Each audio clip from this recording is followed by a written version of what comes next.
औरत जब किसी पर फिदा हो जाए या लड़की जब किसी पर फिदा हो जाए तो समझ लो कि बिजली का करंट से चिपक कर तो कोई आदमी छूट सकता है, लेकिन औरत जब किसी पर, लड़की किसी पर फिदा हो जाए तो इस चुंबक से निकलना और छूट पाना बहुत मुश्किल है।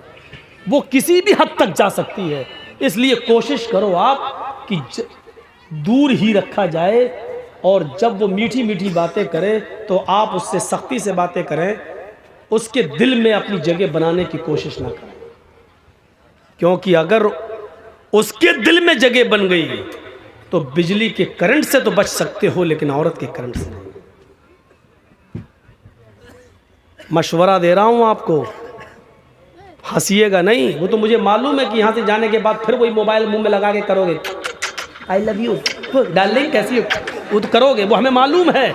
ये हंसने की बात नहीं, मैं जानता हूं ये करना है तुम्हें। जमाना आज, हमारा मुआशरा आज इस बुराई में मुलव्वस हो चुका है, और हम समझ रहे हैं कि हम लड़की को चूम रहे हैं। अबे उल्लू के पट्टे, लड़की को नहीं, तू 50 ग्राम के डब्बे को चूम रहा है, प्लास्टिक को चूम रहा है, तू लड़की को नहीं चूम रहा है। ये तेरे दिमाग में शैतान ने जो खोपड़ी में भर दिया लड़की, अब वो भी कर रही है, वो भी कर रही है उधर से, लेकिन वो भी पागल है। और प्यार नाम है, जुनून नाम है, इसी का नाम तो जुनून है, पागलपन है। डब्बे को चूमने वाला भी समझ रहा है मैं लड़की को चूम रहा हूँ। हजरत उस्मान गनी रज़ियल्लाहु ताला अन्हु इस हदीस के रावी हैं, और ये हदीस सुनन नसई के सफ़हात पर मिलेगी। ये हदीस आपको सुनन नसई के सफ़हात पर मिलेगी। नबी अकरम सल्लल्लाहु अलैहि वसल्लम के दामाद ज़ुन्नूरैन हजरत रुक़ैया और उम्मे कुलसूम के शौहर हजरत उस्मान गनी हदीस के रावी हैं। फरमाते हैं कि एक बहुत बड़ा आबिद था, एक बहुत बड़ा इबादत गुजार था, बहुत नेक आदमी, और उस नेक आदमी के ऊपर उसके इलाके की एक औरत फिदा हो गई। औरत जब किसी पर फिदा हो जाए या लड़की जब किसी पर फिदा हो जाए तो समझ लो कि बिजली का करंट से चिपक कर तो कोई आदमी छूट सकता है, लेकिन औरत जब किसी पर, लड़की किसी पर फिदा हो जाए तो इस चुंबक से निकलना और छूट पाना बहुत मुश्किल है। वो किसी भी हद तक जा सकती है। इसलिए कोशिश करो आप कि दूर ही रखा जाए, और जब वो मीठी मीठी बातें करे तो आप उससे सख्ती से बातें करें, उसके दिल में अपनी जगह बनाने की कोशिश ना करें, क्योंकि अगर उसके दिल में जगह बन गई तो बिजली के करंट से तो बच सकते हो, लेकिन औरत के करंट से नहीं। मशवरा दे रहा हूं आपको, हंसिएगा नहीं। वो तो मुझे मालूम है कि यहां से जाने के बाद फिर वही मोबाइल मुंह में लगा के करोगे, आई लव यू डार्लिंग कैसी हो, वो तो करोगे, वो हमें मालूम है। ये हंसने की बात नहीं, मैं जानता हूं ये करना है तुम्हें। जमाना आज, हमारा मुआशरा आज इस बुराई में मुलव्वस हो चुका है, और हम समझ रहे हैं कि हम लड़की को चूम रहे हैं। अबे उल्लू के पट्टे, लड़की को नहीं, तू 50 ग्राम के डब्बे को चूम रहा है, प्लास्टिक को चूम रहा है, तू लड़की को नहीं चूम रहा है। ये तेरे दिमाग में शैतान ने जो खोपड़ी में भर दिया लड़की, अब वो भी कर रही है, वो भी कर रही है उधर से, लेकिन वो भी पागल है। और प्यार नाम है, जुनून नाम है, इसी का नाम तो जुनून है, पागलपन है। डब्बे को चूमने वाला भी समझ रहा है मैं लड़की को चूम रहा हूँ, वो तो तुम्हें करना है। ये उस्मान गनी बहुत बड़ा आबिद, नेक, परहेजगार, बुजुर्ग। बुजुर्ग का मतलब ये नहीं बुढ़ा, बुजुर्ग का मतलब इल्म में, अमल में बुजुर्ग, नेक आदमी, और उसके इलाके की एक औरत इसके ऊपर फिदा हो गई। उस औरत ने अपनी लौंडी के जरिए उस आदमी को बुलवाया, इबादत गुजार को बुलवाया, और कहा कि तुम्हें मेरी मालिकन, हमारी जो मालिका है वो तुम्हें बुला रही है, एक मामले में तुम्हारी गवाही चाहिए। जिस मामले की मैं गवाही चाहती है उसमें तुम गवाह थे, तुम वहां मौजूद थे। कोई मामला रहा होगा, उसकी गवाही चाहिए। ये बेचारा नेक आदमी था, इसने सोचा अगर मेरी गवाही से अगर किसी की जान बच जाए या मेरी गवाही से कोई मामला हल हो जाए तो इसमें बुराई क्या है, जबकि मैं अगर गवाह रहा हूँगा तो सच्ची गवाही दूंगा। ये सोच कर ये चल दिया, ये सोच कर चल दिया। जैसी उस औरत का घर आया, लौंडी ने दरवाज़ा खोला, ये दरवाजे में घुस गया। इस लौंडी ने कहा मैं बाहर जा रही हूँ। इसके बाद एक दरवाजा और आएगा, उस दरवाजे को भी खोल देना, अंदर से वो दरवाजा खुला है। फिर उसके बाद एक और दरवाजा आएगा, उस दरवाजे को भी खोल देना। 3 दरवाजों को खोलने के बाद चौथे दरवाजे को खोलोगे तो उस कमरे में हमारी मालिकन तुम्हें मिलेगी। ये साहब धड़ल्ले से चले जा रहे हैं। अल्लाह मेरी गवाही से अगर कोई मामला बन जाए तो इससे अच्छी नेकी क्या हो सकती है। पहला दरवाज़ा एंट्री की, दूसरे दरवाजे में एंट्री की, तीसरे कमरे में एंट्री की और चौथे कमरे में हुस्न जमाल की मलिका बैठी हुई है, निहायत खूबसूरत औरत बैठी हुई है। क्या बात। ये हजरत वहां पहुंचते हैं, क्या देखते हैं कि उस औरत के पास एक खूबसूरत बच्चा भी है। खूबसूरत एक बच्चा, छोटा सा बच्चा है, और एक तरफ प्याला रखा हुआ है और उस प्याले के अंदर शराब रखी हुई है। नौजवानों सुनो सुनो, इस खूबसूरत औरत ने इस नेक इबादत गुजार आदमी से कहा, मैंने तुम्हें किसी गवाही के लिए नहीं बुलाया है, मैंने तुम्हें सिर्फ इसलिए बुलाया है कि तुम मेरे साथ इस कमरे के अंदर चलो और मेरे साथ जिना करो, मेरे साथ वो काम करो जो एक मर्द अपनी बीवी के साथ करता है। तुम्हें मेरे जिस्म से खेलना है, आओ मैं तुम्हें लिफ्ट देती हूँ, मैं तुम्हें उस कमरे में ले चलती हूँ। इस बुजुर्ग ने कहा अल्लाह से डरो, ये तुम क्या हरकत लेकर बैठ गई हो, क्या कारनामा अंजाम देने जा रही हो। उस औरत ने कहा आए बुजुर्ग, आए मोहतरम, आए इबादत गुजार, तुम यहां से जा नहीं सकते हो, अब तुम्हारे निकलने का कोई रास्ता नहीं है।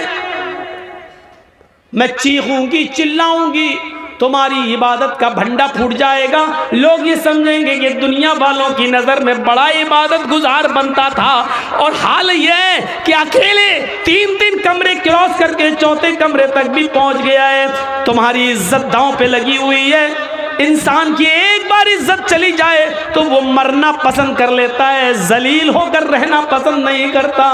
सुनो, या तो मेरे साथ जिना करो, और अगर जिना नहीं कर सकते हो तो दूसरा काम ये कि ये छोटा बच्चा है, ये चाकू मैं तुम्हें देती हूँ, इस छुरी से इस बच्चे को कत्ल कर दो। इस बच्चे ने मेरा क्या बिगाड़ा। का ये भी नहीं कर सकते तो फिर ये शराब का प्याला रखा हुआ है, ये शराब का प्याला तुम्हें पीना पड़ेगा, ये शराब का जाम तुम्हें पीना पड़ेगा। नौजवानों अब सुनो, आए शराब के रसिया और दिलदादा लोगों, अब सुनो, शराब को अपने होठों पर लगाने वाले जवानों, अब सुनो। उस आदमी ने सोचा अय अल्लाह, बचने का कोई रास्ता नहीं है, जिना बड़ा गुनाह है, ये करने के लिए मेरा दिल लामादा नहीं है। जिना से बड़ा गुनाह कत्ल है, कत्ल भी मैं इस बच्चे का कर नहीं सकता। अय अल्लाह, शराब भी हराम है, लेकिन मजबूरी है मेरी, इसलिए कत्ल से और जिना से बचने के लिए मैं शराब पी लेता हूँ, क्योंकि बचने का कोई रास्ता नहीं है। और इस औरत ने 3 कामों में से एक काम करने को कहा है, या तो जिना करो मेरे साथ, या इस बच्चे को कत्ल करो, या शराब पियो। आय अल्लाह, मेरी नज़र में सबसे हल्की चीज़ ये है, कत्ल से भी हल्की और जिना से भी हल्की चीज़ ये है कि मैं शराब पी लूँ। पहले भी तो जब शराब हराम नहीं हुई थी तो लोग पी लेते थे, चलो आज मैं शराब ही पी लेता हूँ। उसने अल्लाह तू जानता है ये मैं मजबूरी में पी रहा हूँ, उसने ये कहा और शराब का प्याला उठाया और उसने नोश कर लिया। जैसी उसने शराब पी उस शराब के अंदर एक और नशे की अशिया मिली हुई थी। उसने शराब पी, शराब पीते ही गुनूद की तारी हो गई, जुनून उसके ऊपर तारी हो गया। उस शराब के नशे ने इसकी अकल जायल कर दी। उस औरत ने इसको छुरी दी और कहा, अब तुम्हें चिंता किस चीज की है, इस बच्चे को भी कत्ल कर दो। अकल काम नहीं कर रही है, शराब पी चुका है। शराबी आदमी तो अपनी माँ, अपनी बहन के सामने गंदी गंदी गालियां देता है। जब शराब पीकर घर में घुसता है तो बीवी को बीवी नहीं, माँ को माँ नहीं, बहन को बहन नहीं, बेटी को बेटी नहीं समझता। अभी इस बच्चे को बच्चा नहीं समझता है, छुरी उठाता है और उसने उस छुरी से उस बच्चे को भी काट दिया, उस बच्चे की गर्दन भी अलग कर दी, उसका भी कत्ल कर दिया। शराब के नशे में चूर था। उस औरत ने परफ्यूम लगा रखी थी। इस औरत ने फौरन इस आदमी को अपनी तरफ खींचा और अपने कपड़े उतार कर शराबी के भी कपड़े उतार दिए और शराब के नशे में इस आदमी ने उस औरत के साथ जिना भी कर लिया। मेरे प्यारे साथियों, इसके बाद क्या हुआ वो मेरी मौजू का हिस्सा नहीं है, बस ये बताना मेरा जरूरी था कि उसने शराब को हल्के में ले लिया और शराब पी ली, लेकिन अभी तक वो एक गुनाह नहीं करना चाहता था। लेकिन शराब के नशे में जब आया तो वो जिना भी कर लिया, शराब के नशे में जब आया तो उसने कत्ल भी कर दिया, शराब का और शराब भी पी ली, यानी एक गुनाह उससे करवाया जा रहा था लेकिन वो नहीं किया। लेकिन जब शराब पी लिया तो वो तीनों के तीनों गुनाह कर बैठा। मेरे भाइयों, अब आओ जनाबे मोहम्मदुर रसूलुल्लाह के उस फरमान पर जो आपने कभी फरमाया था, उम्मुल खबाइस, ये शराब तो तमाम गंदगियों की जड़ है, तमाम बुरी चीजों की जड़ है। इस आदमी को शराब ने कातिल भी बना दिया, शराब ने इसको जिनाकार भी बना दिया और शराब पी लिया था। मेरे प्यारे साथियों, ये शराब ऐसी चीज है जो अकल को खत्म कर देती है, बुजुर्गों का अदब व एहतराम निकाल देती है, मजहब को गाली देने पर मजबूर कर देती है। शराब वो नशा है जो इंसान को अल्लाह की प्यारी किताब कुरान को भी जमीन पर पटकने पर मजबूर कर देती है। इसलिए कि शराब जब अकल को खत्म कर देती है तो फिर इंसान ये नहीं देखता कि ये अल्लाह का कलाम है, ये कुरान है या क्या है। वो नमाजियों को भी गाली देता है, वो माँ को भी गाली देता है, वो बहन को भी गाली देता है, वो बेटी को भी गाली देता है। इसी किस्म का एक वाकया एक सहाबी के साथ पेश आया। हुर्मत शराब से पहले उन्होंने भी शराब पी रखी थी। जब शराब का नशा चढ़ा तो वो शराब के नशे में अपनी बीवी और बेटी में फर्क नहीं कर सके और अपनी बेटी को बीवी समझकर पकड़ लिया। फिर वो अंदर कमरे में ले जाने लगे। बेटी चीखी, अम्मी मुझे बचाओ। माँ ने बेटी की चीखती हुई आवाज सुनी, दौड़ती हुई आई। क्या देखती है कि मेरा हस्बैंड, मेरा शौहर मेरी बेटी को खींच कर कमरे में ले जा रहा है। वो गुस्से में आती है, अपनी बेटी का हाथ अपने शौहर के हाथ से छुड़ाती है, शौहर को धक्का देती है, कमरे में बंद कर देती है और अपनी बेटी को अपने शौहर के नाजायज हमले से बचाती है। काफी देर के बाद जब नशा उतरा तो सहाबी ने अपनी बीवी को खूब मारा। जब मार मार के थक गया तो बीवी बोली, अगर मार मार कर थक गए और अगर थके ना हो और कुछ और हसरत बाकी रह गई हो तो मैं 2 लकड़ी और ले आती हूँ, लीजिए और पीट पीट कर मुझे मार डालो। कहने लगा शौहर, मेरी बीवी तुम जानती हो कि मैं तुमसे कितना प्यार करता हूँ, लेकिन इसके बावजूद तुमने मुझे कमरे में बंद कर दिया।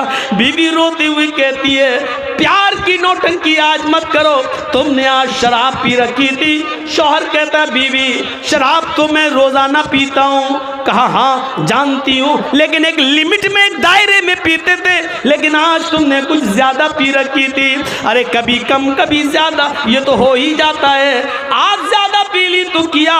बीवी कहती नहीं, आज कुछ ज्यादा ही पी ली, इतनी पी ली कि बीवी और बेटी में फर्क नहीं कर सके। मेरे शौहर अब अपनी बेटी के मासूम चेहरे की तरफ देखूं, उसकी चीख, उसकी पुकार अगर मेरे कानों तक न जाती तो आप उसकी इज्जत से खेल चुके होते, आप उसकी इज्जत से खिलवाड़ कर चुके होते, अपने हाथों से अपनी बेटी की इज्जत लूट चुके होते।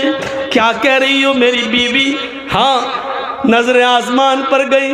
अय अल्लाह, ये दिन सुनने से पहले तूने मुझे उठा क्यों न लिया? ये दिन, ये जुमला सुनने से पहले ये जमीन क्यों नहीं फट गई? मैं इस जमीन के अंदर क्यों नहीं समा गया? अय अल्लाह, अब कौन सा चेहरा लेकर मैं अपनी बेटी के सामने जाऊं? कौन सी शक्ल लेकर मैं अपनी बेटी के सामने आऊं? अय अल्लाह, काश ये जमीन फट जाती, मैं इस जमीन के अंदर चला जाता, लेकिन आज मैं वो कसम खाता हूं और आज मैं इकरार करता हूं, आय अल्लाह तू गवाह रहना, आय अल्लाह तू गवाह रहना, आय अल्लाह तू गवाह रहना, आय मेरी बीवी, मेरी गवाही पर तू भी गवाह रहना। आय अल्लाह, आज के बाद कसम खाता हूं मैं तेरे इज्जत व जलाल की, तेरी किबरियाई की, आज के बाद मैं शराब को हाथ नहीं लगाऊंगा, कभी जिंदगी में शराब नहीं पीऊंगा। जब हराम नहीं हुई तो एक नुकसान देखा, बेटी का हाथ पकड़ा, अकल खत्म हो गई, बीवी, बेटी को बीवी समझ लिया। एक मर्तबा ऐसा हुआ और शराब अभी हराम नहीं हुई, लेकिन फिर भी उस सहाबी ने हमेशा जिंदगी भर शराब को छोड़ने की कसम खा ली और अल्लाह की कसम खा के कहा कि मैं आज के बाद शराब को हाथ नहीं लगाऊंगा। नौजवानों, जब शराब हराम नहीं हुई तो लोग कसम खा लिया करते थे कि अब शराब को हाथ नहीं लगाऊंगा। आज तुम कैसे पी लेते हो? तुम्हारे ज़मीर कैसे गवारा कर लेते हैं? तुम्हारा दिल कैसे तस्लीम कर लेता है? तुम्हारा दिल इसको कैसे कबूल कर लेता है? तुम्हारी ज़बान शराब के कतरे को कैसे उसका जायका चख लेती है? तुम्हें नामूसे रिसालत का ज़रा भी ख्याल नहीं आता। शराब पीते वक्त तुम्हें इन्नमल खमरू वल मैसिरु वाली आयत याद नहीं आती है। शराब पीते वक्त तुम्हें सहाबी का वाकया याद नहीं आता है। शराब पीते वक्त तुम्हें हुर्मत शराब की आयतें तुम्हारे जहन से कैसे निकल जाती हैं। नबी अकरम का फरमान, आपकी इज्जत और आबरू का लिहाज कैसे तुम्हारे दिलो दिमाग से निकल जाता है, समझ में नहीं आता। अपने आप को मुसलमान कहने वाले नौजवानों, कैसे शराब का कटोरा, प्याला, बोतल तुम्हारे हाथों में आ जाती है और तुम उसको पी जाते हो, जबकि ये शैतान की गलाजत है, अपनी और दूसरों की गंदगी से बढ़कर गंदगी है, उसकी से ज़्यादा गंदी है और नापाक है, और फिर तुम इसको पी लेते हो। कैसे तुम्हारे होंठ इसको अपने होंठों से चिपका लेते हैं और इसका जायका चख लेते हैं। तुम्हारी इज्जत व आबरू कैसे इस बात को गवारा कर लेते हैं। पूरी तकरीर शराब,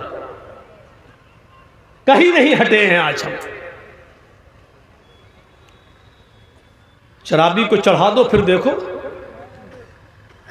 एक बार नाच गाना हो रहा था, बुखारी के अंदर ये वाक़या मौजूद है। हज़रत हमज़ा शराब के नशे में बैठे और गाने वाली का गाना सुन रहे हैं। हराम नहीं हुई थी ना। हाँ, कैसे नाच रही है, गा रही है। कमर मटकाने वाले उस वक्त भी थे, आज भी हैं।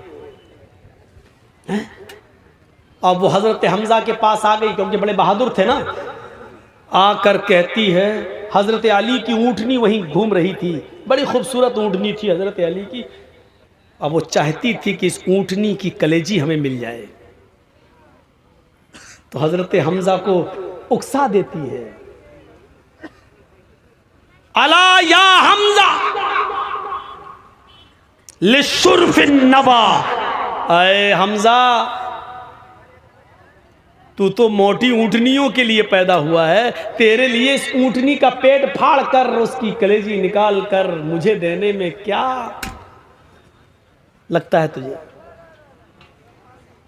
शराब के नशे में धुत थे, अकल जा चुकी थी। हाँ अच्छा, बड़ी खुश है, चलो इसको ऊँटनी की कलेजी चाहिए, दे देता हूँ। बढ़े, खंजर लिया, हज़रत अली की ऊँटनी को मारा, कलेजा निकाला, लेके आए, ले जा। इधर हज़रत अली को पता चला मेरी ऊँटनी का पेट फाड़ दिया, मर गई। कहा ये क्या किया आपने मेरी ऊँटनी के साथ?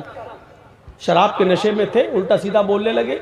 हज़रत अली भागते हुए अल्लाह के नबी के पास आए, अल्लाह के रसूल, हज़रत हमज़ा ने तो मेरी ऊँटनी का पेट फाड़ दिया, देखो शराब के नशे में क्या क्या बोल रहे हैं। अल्लाह के रसूल उनके साथ गए, चलो। जैसे ही चले, फरमाया चचा ये क्या किया, इतनी पीली, फर्क नहीं कर पाए ये ऊँटनी किसकी है। एक नाचने और गाने वाली को आपने हजरत अली का ऊँट फाड़कर, ऊँटनी फाड़कर उसका कलेजा दे दिया। हजरत हमजा का दिमाग काम नहीं कर रहा था शराब के नशे में। कहते हैं सब मेरे बाप के गुलाम हो, भागो यहां से। अल्लाह के रसूल ने कहा अली इस वक्त इनका दिमाग काम नहीं कर रहा है और दीवार पर सर फोड़ने से अपना ही सर फूटेगा। बेहतर यह है कि इस वक्त इनके मुंह न लगा जाए, क्योंकि इस वक्त इनके मुंह लगने से अपनी बेइज्जती कराना है। जब ये होश में आएंगे तब इनसे बात की जाएगी। इस पूरे वाक़े से क्या पता चला, शराबी तारीफ़ पसंद हो जाता है, उसको चढ़ा दो तो किसी को कत्ल भी कर सकता है, किसी का माल भी चुरा सकता है, डाका भी डाल सकता है। और दूसरी चीज़ ये पता चली कि शराब के नशे में इंसान बड़े से बड़े इंसान की कदर व कीमत को भूल जाता है। जैसे कि हज़रत हमज़ा ने अल्लाह के रसूल सल्लल्लाहु अलैहि वसल्लम को कह दिया, जाओ तुम सब मेरे बाप के ग़ुलाम हो। बड़े से बड़ी हस्ती भी उसकी नज़र में कुछ नहीं होती।